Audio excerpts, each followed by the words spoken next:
Hello class eighth.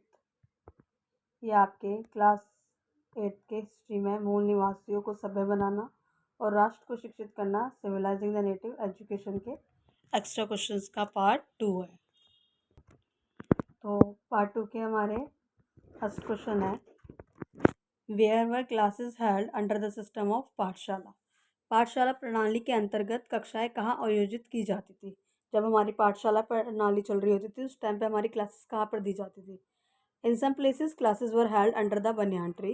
कुछ स्थानों पर कक्षाएं बरगद के पेड़ के नीचे आयोजित की जाती थी और अन्य स्थानों पर गांव की दुकान या मंदिर के कोने पर गुरु के घर पर दी जाती थी। तो हमारी जो भी शिक्षा होती थी पाठशाला में, या तो वो बरगद के पेड़ के नीचे दी जाती थी या फिर in other places corner of a village shop, village जो शॉप वगैरह होती थी या टेम्पल होती थी उनके पास, और एट द गुरुज होम या फिर गुरुओं के घर पे दी जाती थी। क्लियर। अब हमारा नेक्स्ट क्वेश्चन आता है, what type of education was given to the children in पाठशाला।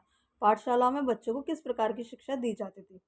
Teaching was oral and the guru decided what to teach in accordance with the need of student. शिक्षण मौखिक था, यानी कि ओरल लेक्चर था। गुरु छात्रों की आवश्यकता के अनुसार, जो गुरु थे वो छात्रों की आवश्यकता के अनुसार निर्णय लेते थे कि उन्हें क्या पढ़ाना चाहिए, कि वो देखते थे कि बच्चों को किस चीज़ की नीड ज़्यादा है, उसी तरीके से वो उनको एजुकेशन प्रोवाइड करते थे। किसमें? पाठशालाओं में। और आपको पता ही पाठशाला कहाँ दी जाती थी, बरगद के पेड़ के नीचे या फिर कहीं भी दुकान या शॉप पर या मंदिर के पास या फिर गुरुओं के घर में दी जाती थी। क्लियर। अब हमारा नेक्स्ट क्वेश्चन आता है, why were classes not held during harvest time in पाठशाला सिस्टम। पाठशाला प्रणाली में फसल कटाई के समय कक्षाएं क्यों नहीं लगाई जाती थी। Classes were not held during harvest time in पाठशाला।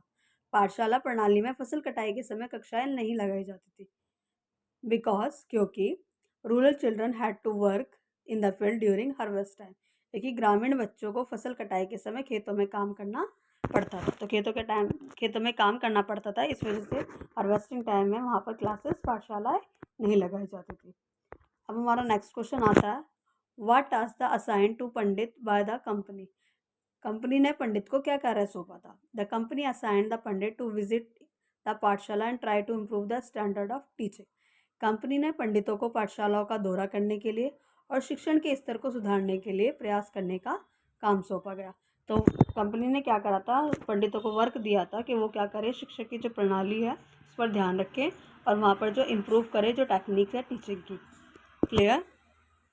अब नेक्स्ट क्वेश्चन आता है हमारा, how are oriental institution like the Calcutta Madrasa and the Banaras Sanskriti college viewed by the Britishers. Calcutta Madrasa और बनारस संस्कृति कॉलेज जैसी प्राच्य संस्थाओं को अंग्रेज किस दृष्टिकोण से देखा करते थे। These institutions were seen as temple of darkness. They were falling of themselves into decay. इन संस्थाओं को वो अंधकार के मंदिर के रूप में देखा जाता था जो स्वयं क्षय से गिर गए हैं। तो किस तरीके से देखते थे वो, टेम्पल ऑफ डार्कनेस की तरह, जो कि इसके गिर गए हैं, क्षय से घिरे हुए हैं। तो ब्रिटिशर्स इस तरीके से इन सारे इंस्टीट्यूशन को देखा करते थे। अब हमारा नेक्स्ट क्वेश्चन आता है, what different languages did William Jones study. William Jones ने कौन सी विभिन्न भाषाएं सीखी। Jones was a linguistic. Jones एक भाषाविद थे।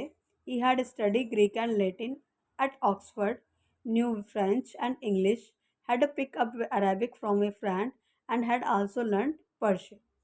उन्होंने ऑक्सफर्ड से ग्रीक और लैटिन का अध्ययन किया था। जॉन्स एक भाषाविद थे, लिंग्विस्टिक थे। उन्होंने ऑक्सफर्ड से ग्रीक भाषा को, लैटिन और अध्ययन किया था। फ्रेंच और अंग्रेजी वो जानते ही थे और एक दोस्त से अरबी भी इन्होंने सीखी थी और फारसी भी सीखी थी। फ्रेंच से उन्होंने अरबी और फारसी सीखी थी। लैटिन और अंग्रेजी का उन्होंने अध्ययन किया था। फ्रेंच और अंग्रेजी का और लैटिन का अध्ययन किया था। फ्रेंच और अंग्रेजी जानते थे। इस तरीके से जॉन्स जो थे वो एक लिंग्विस्टिक थे। उन्होंने कौन कौन सी लैंग्वेजेस को स्टडी करी, तो मेनली उन्होंने ग्रीक, लैटिन ऑक्सफर्ड से सीखी थी। फ्रेंच वो जानते थे, फ्रेंच एंड इंग्लिश, अरेबियन और उन्होंने अपने फ्रेंड से सीखी, और पर्शियन भी उन्होंने अपने फ्रेंड से सीखी थी। क्लियर। अब हमारा नेक्स्ट क्वेश्चन आता है, why was the Hindu college established in Banaras. Banaras में हिंदू कॉलेज की स्थापना क्यों की गई। तो Hindu college was established in Banaras in 1791।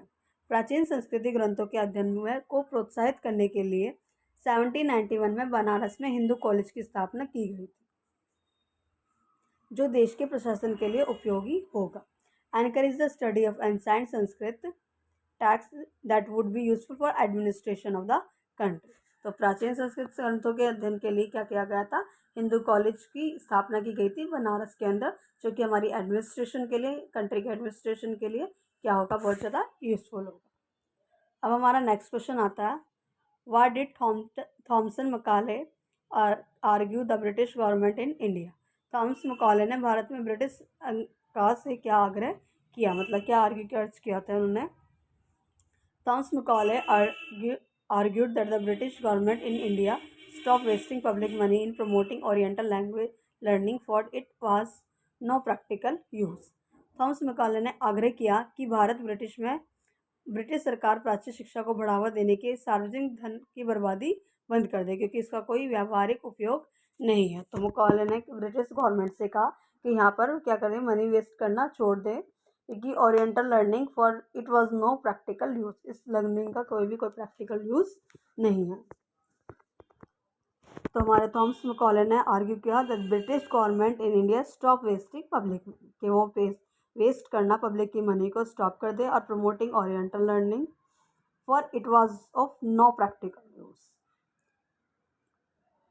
सरकार प्राच्य शिक्षा को बढ़ावा देने में सार्वजनिक धन की बर्बादी बंद कर दे, क्योंकि इसका कोई भी व्यावहारिक, कोई भी ओरिएंटल यूज नहीं है, उपयोग नहीं है, प्रैक्टिकल कोई भी यूज, व्यावहारिक यूज नहीं है। अब हमारा नेक्स्ट क्वेश्चन आता है, how does Mahatma Gandhi view literacy? Mahatma Gandhi साक्षरता को किस प्रकार देखते थे? अकॉर्डिंग टू महात्मा गांधी के अनुसार literacy is not the end of education, साक्षरता ना तो शिक्षा का अंत है और ना ही इसका की शुरुआत। Gandhi education not haven the beginning, it is only one of the means whereby man and a woman can be educated. Literacy is itself is not education. यह केवल उन साधनों में से एक है जिसके द्वारा पुरुष और महिला को शिक्षित किया जा सकता है। साक्षरता अपने आप में शिक्षा नहीं है। तो महात्मा गांधी के अकॉर्डिंग जो हमारी एजुकेशन थी, जो हमारी लिटरेसी थी, साक्षरता थी, उनके अनुसार शिक्षा का कोई अंत नहीं है, कोई एंड नहीं है, और ना ही कोई उसकी स्टार्टिंग है। ये क्या है? केवल एक ऐसा साधन है जिससे द्वारा पुरुषों महिलाओं को शिक्षित किया जा सकता है, और साक्षरता अपने आप में शिक्षा ही नहीं। क्लियर? ये महात्मा गांधी का व्यू था लिटरेसी को देखने का, इस प्रकार वो देखते थे। अब हमारा नेक्स्ट क्वेश्चन आता है, why was the East India Company oppose to missionary activities in India? East India Company Bharat में मिशनरी गतिविधियों का विरोध क्यों कर रही थी? देखो, Until 1813, the East India Company was opposed to missionary activities in India.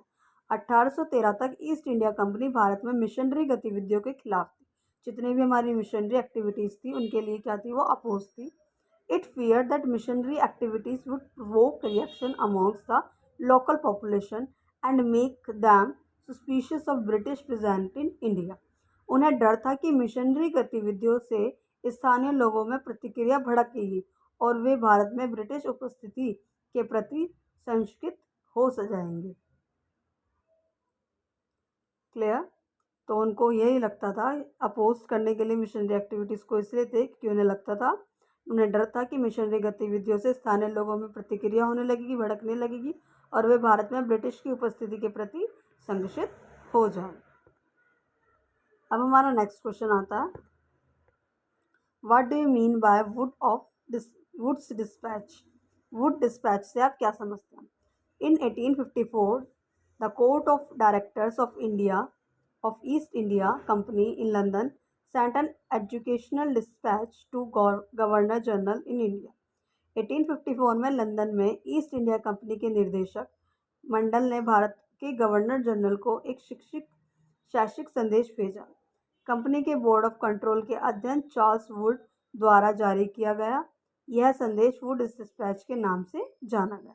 तो issued by Charles Wood, the president of a board of control of the company, it has come to be known Wood's dispatch. तो 1854 के अंदर जो court के directors थे east India company के, उन्होंने London में एक एजुकेशनल डिस्पैच भेजा तो गवर्नर जनरल इंडिया, तो इशू किया गया था चार्ल्स वुड के थ्रू। तो उसे क्या कहा गया, बोर्ड ऑफ कंट्रोल ने उसे वुड ऑफ डिस्पैच नाम दिया गया। 1854 में लंदन में ईस्ट इंडिया कंपनी में निदेशक मंडल ने भारत में गवर्नर जनरल को एक शासक संदेश भेजा था। भारत के जो गवर्नर जनरल थे उनको एक शासक संदेश भेजा था। कंपनी के बोर्ड ऑफ कंट्रोल ने के अध्ययन चार्ल्स वुड द्वारा जारी किया गया था, तो उन्होंने इसको नाम दिया गया would of dispatch. Why did William Jones feel the need to study Indian history, philosophy and law? William Jones को भारतीय इतिहास, दर्शन और कानून का अध्ययन करने की आवश्यकता क्यों महसूस हुई? उनको ऐसा क्यों फील हुआ कि जो हमारी इंडिया है उसको इतिहास, दर्शन और कानून का अध्ययन कराना चाहिए? William Jones felt the need to study Indian history, philosophy and laws because only those texts could reveal the real ideas and laws of Hindu and Muslim, and only a new study of these texts could form the basis of the future development in India. William Jones ने भारतीय इतिहास, दर्शन और कानून का अध्ययन करने की आवश्यकता महसूस की क्योंकि केवल वे ग्रंथ ही हिंदुओं और मुसलमानों के वास्तविक विचारों और कानूनों को उजागर कर सकते थे। जो उनके विचार थे उनको क्या कर सकते थे? मॉडिफाई कर सकते थे। और केवल इन ग्रंथों का एक नया अध्ययन ही भारत के भविष्य के विकास का आधार बन सकता था। तो इनका एक नया अध्ययन ही क्या बन सकता था? भारत के भविष्य का विकास बन सकता था। इसलिए विलियम जोन्स को फील हुआ कि उनको इंडिया की हिस्ट्री, फिलॉसफी और लॉज पढ़ाना चाहिए। क्लियर? अब नेक्स्ट क्वेश्चन आता है, why did Mahatma Gandhi want to teach children handicraft? Mahatma Gandhi बच्चों को हस्तशिल्प क्यों सिखाना चाहते थे? He argue the education out to develop a person mind and a soul. उनका तर्क दिया गया कि शिक्षा में व्यक्ति के मन और आत्मा का विकास होना चाहिए। तो जो हमारी एजुकेशन है वो इस तरीके से होनी चाहिए जिससे बच्चे का माइंड और उसका जो क्या कहते हैं साल दोनों ही क्या हो? डेवलप। लिटरेसी और simply learning to read and write by itself did not count as education. साक्षरता या केवल पढ़ना और लिखना सीखना अपने आप में शिक्षा नहीं है। केवल लर्न करना और राइट करना क्या नहीं है? एक एजुकेशन नहीं है। People had to work with their hands, learn a craft and know how different things operate. लोगों को अपने हाथों से काम करना, कोई शिल्प सीखना पड़ता है और यह जानना पड़ता है कि विभिन्न चीज़ें कैसे काम करती है, जिससे उनका मन और समझने की क्षमता विकसित होती है। तो दिस डेवलप करता है mind and their capacity to learn. Mahatma Gandhi का कहना ये था कि केवल रीड करना, राइट करना एजुकेशन सिस्टम है नहीं। जब तक हम किसी चीज़ को ऑब्जर्व करके, उसको टच करके, उसको सीखते नहीं है, उनका इसलिए हैंडीक्राफ्ट जो थी चीज़ों की तरफ, हैंडीक्राफ्ट से चीज़ों को सिखाना ज़्यादा अच्छा लगता था, क्योंकि जब तक हम चीज़ों को टच नहीं करेंगे, उससे नई नई एक्टिविटीज़ नहीं करेंगे, तो हमें कैसे पता चलेगा वो कैसे ऑपरेट हो रही है, उनको कैसे बनाया जा रहा है, तोड़ा जा रहा है। तो उस उनका मन और समझने की क्षमता क्या होती है? विकसित होती है। इससे हमारा माइंड क्या होता है? डेवलपमेंट होता है। तो वो डेवलपमेंट को एजुकेशन मानते हैं, ना कि रीडिंग एंड राइटिंग को, जिससे कुछ एडिशन क्या हो? ग्रोथ हो, हमारी एडिशन में कुछ ना कुछ नया ऐड हो। रीडिंग और राइटिंग से कुछ न्यू ऐड नहीं हो रहा था। उनका मानना था कि अगर हम ऑपरेट करके, चीज़ों को हैंडल करके, हैंडीक्राफ्ट करके कुछ नया यूज़ कर रहे हैं, अपने आप से सीख रहे हैं, तो उसमें क्या हो रहा है? हमारा एजुकेशन सिस्टम में कुछ ना कुछ ग्रो हो रहा है, कुछ ऐड कर रहे हैं हम खुद से सीख के, ना कि लर्निंग और राइटिंग कर रहे हैं। क्लियर? अब हमारा नेक्स्ट क्वेश्चन आता है, question number 14। What does the vernacular mean? Why did the British use this term in colonial countries like India? स्थानीय भाषा का क्या मतलब है? अंग्रेजों ने भारत जैसे औपनिवेशिक देशों में इस शब्द का इस्तेमाल क्यों किया? Vernacular is a term generally used to refer to a local language or dialect as a distance from what is seen as the standard language. Vernacular एक ऐसा शब्द है जिसका इस्तेमाल आमतौर पर स्थानीय भाषा या बोली का संदर्भित करने के लिए किया जाता है, जो हमारी क्या होती है? स्टैंडर्ड लैंग्वेज होती है उसके लिए। इन colonial countries like India, the British use the term to mark the difference between the local language of everyday use and English, the language of a imperial masters। मानक भाषा के रूप में देखी जाने वाली भाषा से अलग होती है। भारत जैसे औपनिवेशिक देशों में अंग्रेजों ने रोजमर्रा की भाषा में इस्तेमाल की जाने वाली स्थानीय भाषा और अंग्रेजी शाही आकाओं की भाषाओं में बीच अंतर की चिन्हित करने के लिए इस शब्द का इस्तेमाल किया गया था। जो हमारी लोकल लैंग्वेज थी उसको, और जो हमारी चिन्हित लैंग्वेज थी, जो इम्पेरियल मास्टर्स की लैंग्वेज थी, जो इंग्लिश थी, उनको बोले जाने के लिए, तो उसमें जो डिफरेंस शो किया गया था उसको ही क्या बोला गया था? तो वर्नाकुलर एक ऐसा शब्द था जिसका इस्तेमाल आमतौर पर स्थानीय भाषा या बोली को संदर्भित करने के लिए किया जाता था। तो वर्नाकुलर में क्या होता था? जो हमारी स्थानीय भाषा, जो हमारे स्टैंडर्ड लैंग्वेज है, जो बोली जाती है, बोली की संदर्भित में करने वाली एक लैंग्वेज है जो मानक भाषा के रूप में बोली जाती है, में देखी जाती है, जैसे कि हम नॉर्मली बोलते हैं। भारत जैसे औपनिवेशिक देशों में अंग्रेजों ने रोजमर्रा की भाषा में इस्तेमाल की जाने वाली स्थानीय भाषाओं और अंग्रेजी शाही आकाओं की भाषाओं के लिए एक अंतर स्थापित किया था। जो हमारी नॉर्मल हमारी लोकल लैंग्वेज बोली जा रही है और जो हमारी शाही औपनिवेशिक उसमें अंग्रेजों के बीच में बोली जाने वाली भाषा है उसके बीच में डिफरेंस शो करने के लिए इस वर्ड का यूज़ किया गया था। उसको क्या कहा गया था? वर्नाकुलर बोला गया था। ठीक है, तो वर्नाकुलर का क्या है? एक ऐसा शब्द है जिसका इस्तेमाल किया गया था लैंग्वेज के डिफरेंसेस में एरिया के अकॉर्डिंग बोला गया था कि नॉर्मल लैंग्वेज जो बोली जा रही है और जो हमारी क्या कर रही है सिस्टम्स के अंदर अंग्रेजी भाषा शाही भाषा बोली जा रही है उसके बीच में डिफरेंस शो करने के लिए। क्लियर? अब हमारा नेक्स्ट क्वेश्चन आता है, what do you mean by a Tagore abode of peace? Tagore के शांति के निवास से आपका क्या अभिप्राय है? Tagore was the view that creative learning could be encourage only within natural environment. Tagore ji का मानना था कि रचनात्मक शिक्षा केवल प्राकृतिक वातावरण में ही प्रोत्साहित किया जा सकता। तो जितना भी हमारा क्रिएटिव माइंड है वो हमारा नेचुरल एनवायरनमेंट जो है उसके अंदर ही क्या हो सकता है? डेवलप हो सकता है और जितनी भी एजुकेशन है उसको वहीं पर क्या करा जा सकता है? एनकरेज किया जा सकता है। So he choose to set up the school 100 kilometres away from the Calcutta. तो इसलिए उन्होंने कलकत्ता से 100 किलोमीटर दूर एक ग्रामीण क्षेत्र में अपना स्कूल खोलने का फैसला लिया था। तो कलकत्ता के एक गांव में 100 किलोमीटर दूर अपना एक स्कूल खोलने का फैसला किया। He saw it as a abode of peace Shantiniketan. उन्होंने इसे शांति के निवास शांति निकेतन के रूप में देखा। Where are living is harmony with the nature, children could cultivate their natural creativity. इसमें क्या था? जहाँ प्रकृति के साथ सामंजस्य रहते हुए बच्चे अपने प्राकृतिक रचनाओं को विकसित कर सकते हैं। तो बच्चे अपना माइंड को डेवलप करके क्रिएटिव बना के नेचुरली चीज़ों को ऑब्जर्व करके क्या कर सकते हैं? माइंड को और ज़्यादा डेवलप कर सकते हैं और ज़्यादा क्रिएटिव बन सकते हैं नेचुरल क्रिएटिविटी करके कल्टिवेशन करके। तो इसलिए उन्होंने क्या कहा? इसे शांति निकेतन किया क्योंकि ये क्या कहा था? वो 100 मीटर अवे था किससे? कलकत्ता से, कि एक सिंपल से गांव में स्थापित था। इसलिए इसे क्या कहा गया? टैगोर का शांति निवास या शांति निकेतन कहा गया। Clear? Okay class, thank you.